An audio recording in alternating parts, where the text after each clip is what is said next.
we have a very special guest today. And we are in the midst of a war in Ukraine that negates once again the end of history, where we thought that what Fukuyama wrote, that nowadays ideologies don't matter that much. The important thing is for people to live together in peace, because we all want to live in peace. We have to progress and so on. So why do we have to fight each other?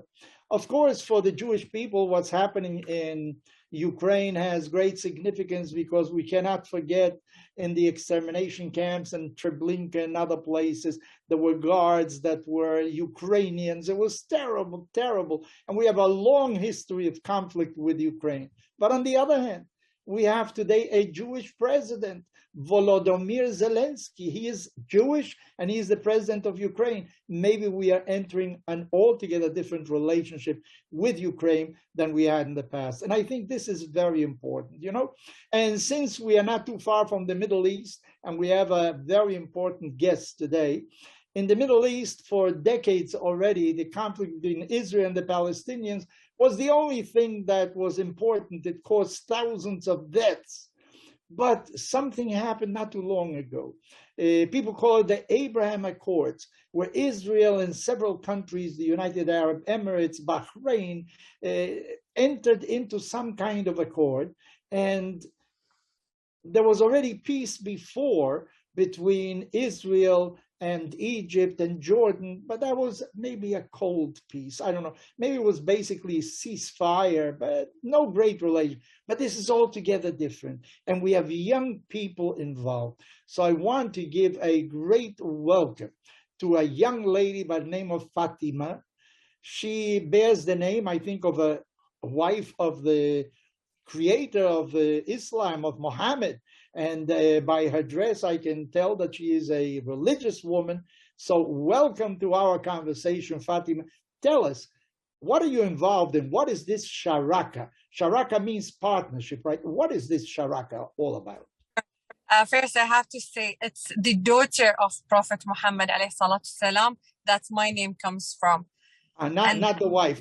Sorry. It's okay. It's okay. Okay, you surely know more than I do about that. Of course, we're learning every day about Jewish history. So, Sharaka is an Arabic word, comes from, in English as partnership. It's an NGO, was formed by two young leaders from Israel and Emirates. They came together after the signing of the Abrahamic Accord, and they wanted to bring this accords that happened between government to people. So it's the work we do, it's people to people peace.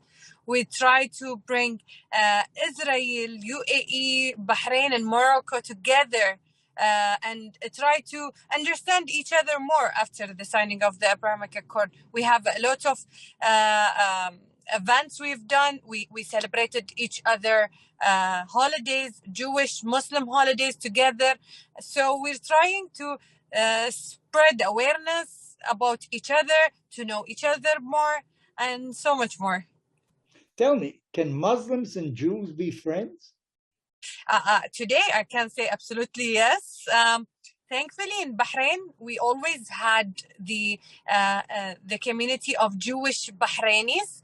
We've been living together with them in a very peaceful and coexistent community. But we've never known the Jews from Israel. After having the Abrahamic Accord today, I think I have more Jewish friends from Israel than Muslims. So absolutely, yes. Tell me, did you visit Israel? We met only a few hours ago for the first time. Fatima and I was enchanted with your personality. Tell me, have you been to Israel? I think you mentioned it. Were you in Israel? Yeah. I was fortunate enough after the Abrahamic Accord signing that to get invited by Sharaka to go and visit Israel. It's like a culture exchange trip that Sharaka took Bahraini and Emirati leaders, and it was the first non-governmental delegation to go and visit Israel. So I was so happy to have this chance. I was curious to know. I wanted to know more about Israel, about the Jews, and about the community that has Jews, Muslim, Druze, Arabs, Christians. So I wanted to see it by myself. I didn't want to hear about it. I wanted to go and explore it, and I was happy that I did, because it was once in a lifetime experience. Well, maybe you will return. It doesn't have to be the only time that you went to Israel. I actually went again in a second trip, which was in October 2021. We took a Bahraini delegation for the first time, and I went with them. And it was my second time, and hopefully for many more in the future. You know, many people think that the arrangements between Israel and the Palestinians and so on are at a certain level. You know, the governments, war is also the governments decide. But what about the people themselves? You know, and this is a people's organization. You don't have to do really with the policies of the government. You want to know the Israelis.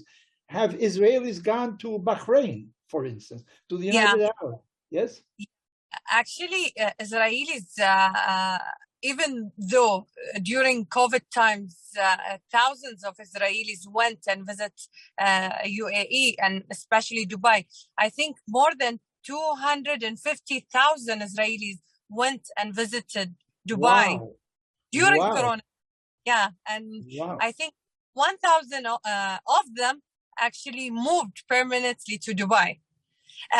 So the number is much more less to Bahrain, because Bahrain is a much smaller country and we still have visas between Bahrain and Israel, but a lot of Israelis actually visited also Bahrain. You know, many people say that unfortunately in certain sectors of the Arab world, they teach young children to hate Jews, to hate Israelis. They glorify those that blow themselves up and so on. Those are the martyrs and so on. But they're poisoning really future generations. Maybe those that are already 50, 60, they already set in their mind. But what is most important is young people. Is education important according to you? Yeah, of course, education is important because as you said, they will have the thoughts that you will teach them, and they will learn from a young age, and that's what they will grow to. So when we went to Israel, we met with an Israeli Arab woman who are trying to reform actually the education system in East Jerusalem. So education is vital and important, especially if we want to change the future. You're a religious woman, I take it from your dress. Yeah. Is Islam against Judaism? Is it impossible for Islam and Judaism to live together? No, absolutely not. We go on our Prophet Muhammad alayhi salatu wasalam message. He used to say, no matter what religion, he had actually Jews neighbors in his times. He talked a lot about his relations with Jews. So I don't think Islam would say no of having Jewish friends, but I think that's what years of conflict have made, that Jews and Muslims can't be friends. You know, when you have a written text, it becomes sort of frozen, you know, and you can read it in many different ways. You know, some people interpret it one way and some people interpret it a different way. The important thing is that people should come closer to each other. I want to tell you something about the Bible. I'm a rabbi, you know. It says in the Bible that the sons of Jacob, the third patriarch, sold Joseph into slavery. The father sent him to look for his brothers, and it says in the Bible, "Vayiru oto merachok." This is in Hebrew. They saw him from afar. Had they seen him close by, maybe they wouldn't have done it. Maybe the trouble is that we see each other from afar. And, you know, I don't think that there are regular flights between Tel Aviv and Cairo, but there are regular flights already between Tel Aviv and Bahrain, right? Exactly. Now we have direct flights from Bahrain and from Dubai, and also from Israel to our countries. And as you said, I've heard once a Holocaust survivor said it was easier to be done at that time because they knew us as numbers. They didn't want to know our names. They didn't want to know us, our stories, because it's easier to kill a number than to kill a human being with parents, with stories, with love, with hope. So I think that's the important part, that if we knew each other, if we knew the similarities, and which is way more than the differences, the conflict will not be there anymore, because people will understand we're all people. We share the same values, we share a lot. But we share the same God because there's only one. Exactly. So we share the same God. By the way, what are you doing in order to bring this message? Are you going out of Bahrain and Israel? Are you traveling with your message to other parts?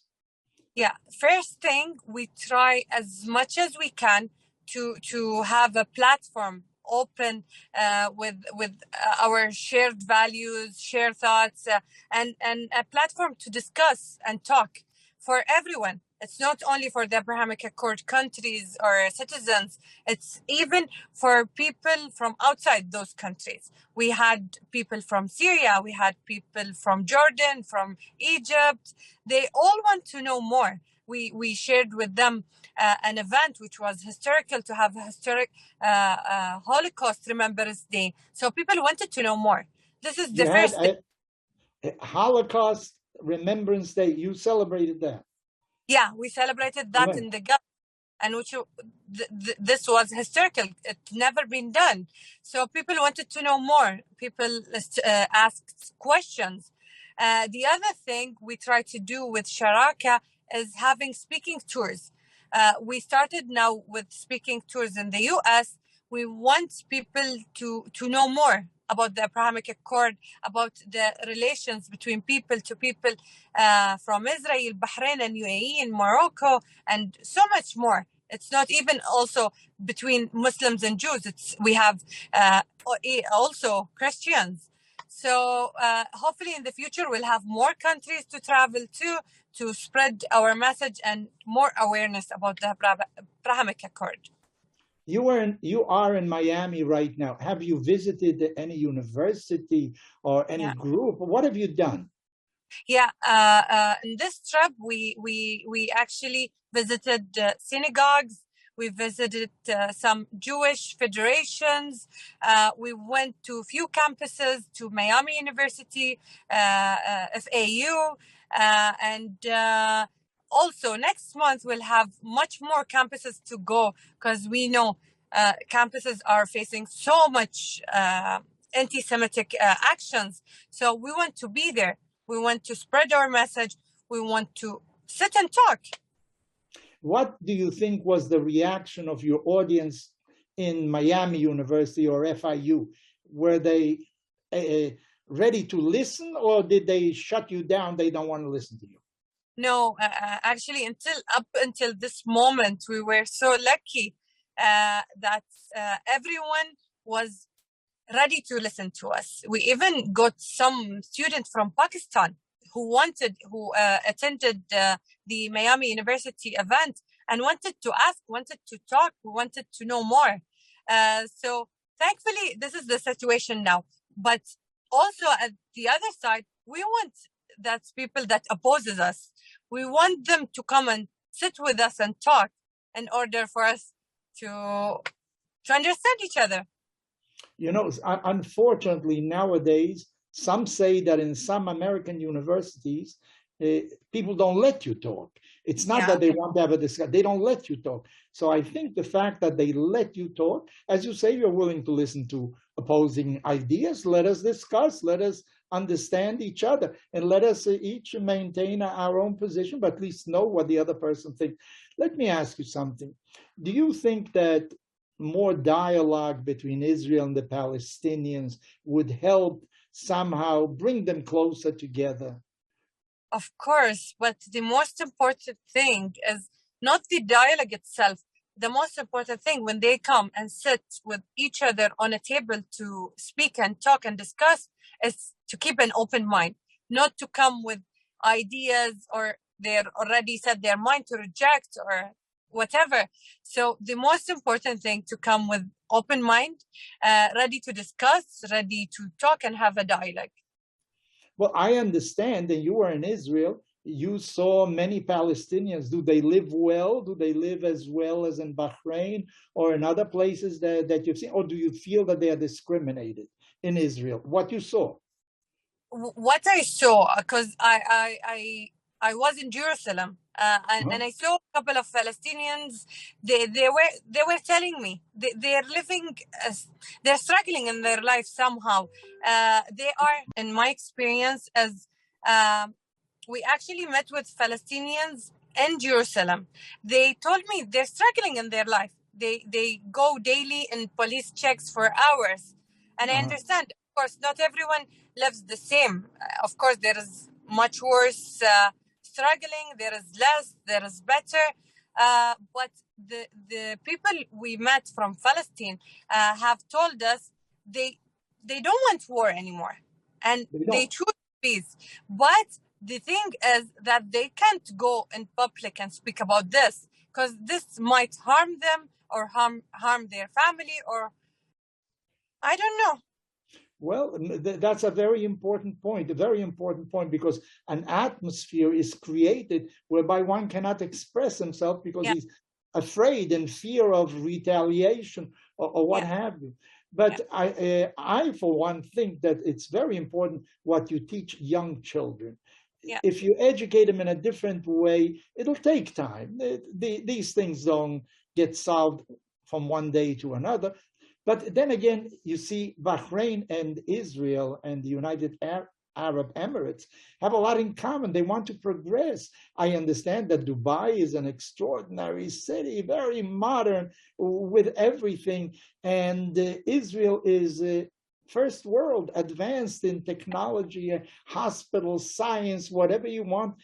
And this is what you want to latch on. You know, there was a president in Israel by the name of Peres. He thought that Israel could be a locomotive for everybody else in the Middle East. To the contrary, latch on to Israel. Don't fight Israel, and you'll progress, and we'll all progress. And then again, today we live in a small village. The whole world is a village. The internet has brought us together. We're talking now. We're not in the same room, yet we're talking. And many people are going to listen to us from different parts of the world. So that today, territory isn't as important as it was before. Today, what is important is science, culture, the mind is very important. Develop the mind. And of course, good habits, morals. And Islam teaches you morals, obviously, you know, to respect others and so on. Tell me something about, you are a woman in Islam. Excuse me, I'm going to ask you, it's a terrible question, but you don't have to answer. Do you feel you're equal to a man in Islam, or the women don't have rights? Because we are given, you know, we are sold something that probably is wrong, that women are second-class citizens. Is that true?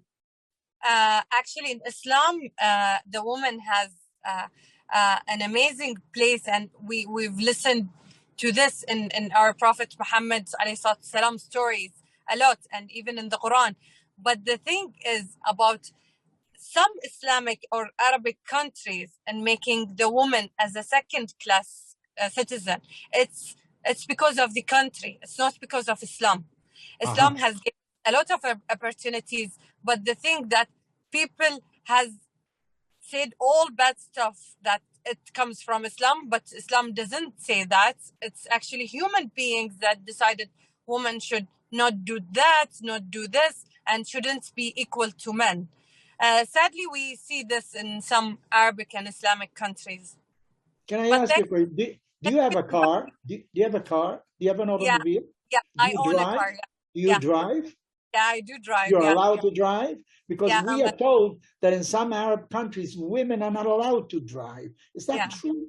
You know, it's ignorance that we have about it. Yeah. No, this is true. Did you go to school? Did you go to university? Yeah, I actually studied abroad. I studied in Australia. Wow. So Wow. the thing is that people listen to one news or some headline, and they think that all Muslim and Arab countries live the same. Saudi Arabia used to not let women drive cars, but since 2018, women can drive cars, can own cars. But in Bahrain, since like my mother can drive a car and own a car, and I do. I went to university abroad. I had the decision to take by myself. My dad paid for me to go and study abroad. I can decide what to study, what to do with my life. Thankfully, I live in a very modern country. Bahrain is very different from other Arabic and Islamic countries.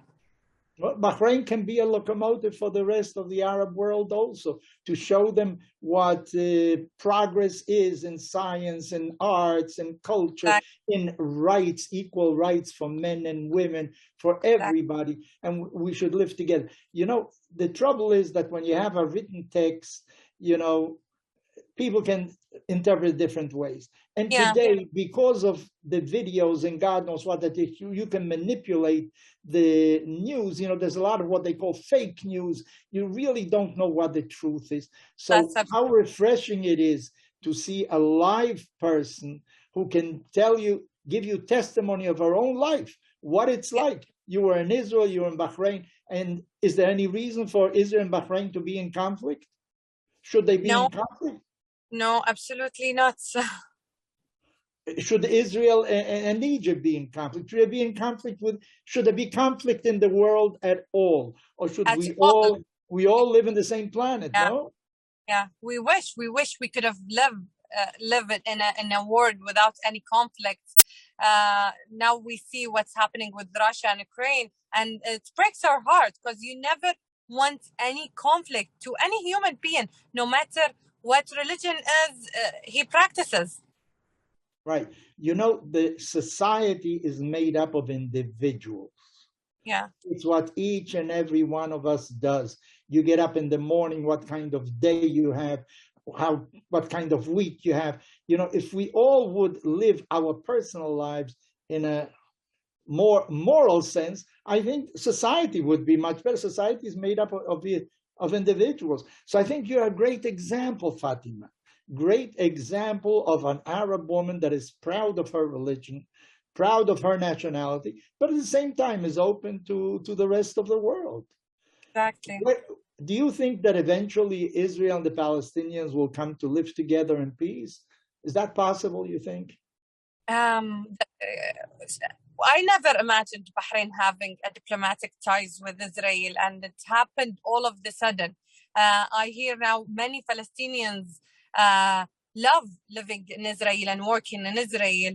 I hear them also saying they want peace, they don't want war. So I think the impossible can be possible, and I hope one day they can all live peacefully together. That's the best thing could ever happen. Well, if it happens, Fatima, you will be one of those that contributed for this to happen. I want to congratulate you. Thank you very much for spending these few minutes with me. And through me, you will spend it with many, many more people that are going to watch our conversation today. Thank you very much. The only God in the world bless you, and you should be successful in all your endeavors, present and future as well, in your personal life and in your social life and your family life. Thank you for having me. It's been a pleasure. It's an honor to speak with you. Thank you very much. Thank you. God bless you. Bye. Bye-bye. Bye.